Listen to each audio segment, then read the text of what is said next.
What if America had a city before it had Europeans? What if it was as large as London?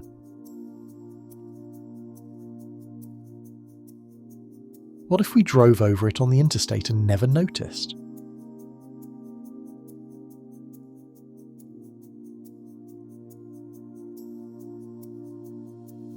Drive east out of St. Louis on Interstate 70, cross the Mississippi River and look to your right. You will see a low green hill rising from the flat farmland, 2 terraces, a flat top about the size of a city block. Most people who pass it think it is a natural feature. It is not. It is the largest earthwork ever built in the Americas, and around it, 1,000 years ago, stood a city.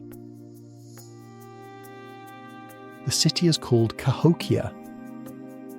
At its peak, around the year 1100 CE, somewhere between 15 and 40,000 people lived inside its boundaries, which made it, in that century, larger than London, larger than Paris, larger than any settlement north of Mexico for the next 600 years.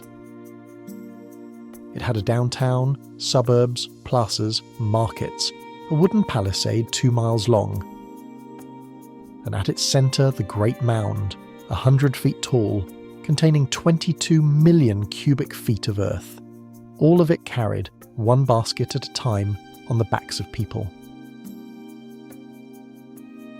Now let me put this in perspective. Cahokia was at its peak between roughly 1050 and 1350 CE.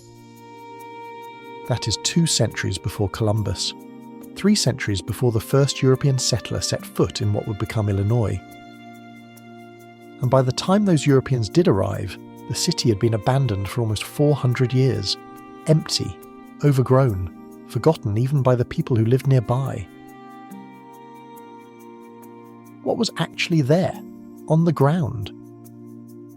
Roughly 120 earthen mounds, some flat-topped, with timber temples or chiefs' houses on the summits, some conical, holding the dead.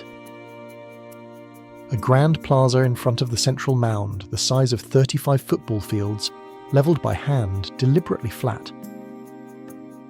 Wooden henges, circles of upright posts calibrated to the sun, equinox alignments, solstice alignments, an astronomy embedded in the wood, and a trade network that pulled copper from the Great Lakes, shells from the Gulf of Mexico, mica from the Appalachians, obsidian from the Rockies, every direction, hundreds of miles. There is a burial inside one of the smaller mounds that is hard to forget. Mound 72. A man, about 45 years old, laid on a platform of 20,000 marine shell beads in the shape of a bird.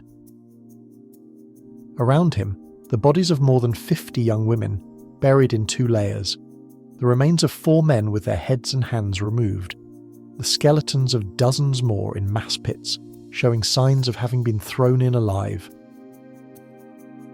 Whatever the central man was, a king, a priest, a deified ancestor, his death triggered a sacrifice the scale of which we still cannot really process.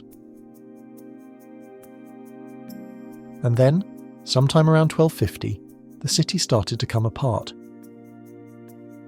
Population began to fall, houses were abandoned, the palisade was rebuilt 4 times, as if the people inside were increasingly afraid of the people outside.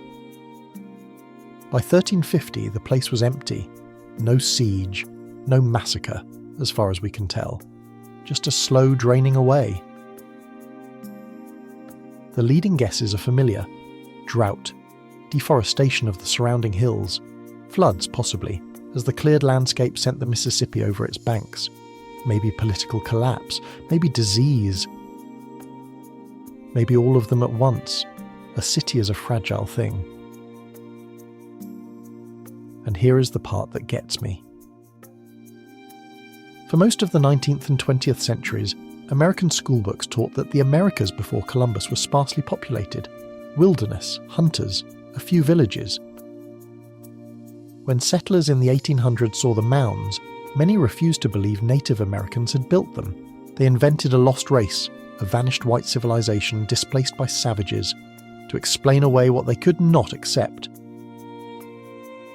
Cahokia was leveled, in parts, for housing, for highways, for a drive-in movie theatre, for a subdivision called Mound City.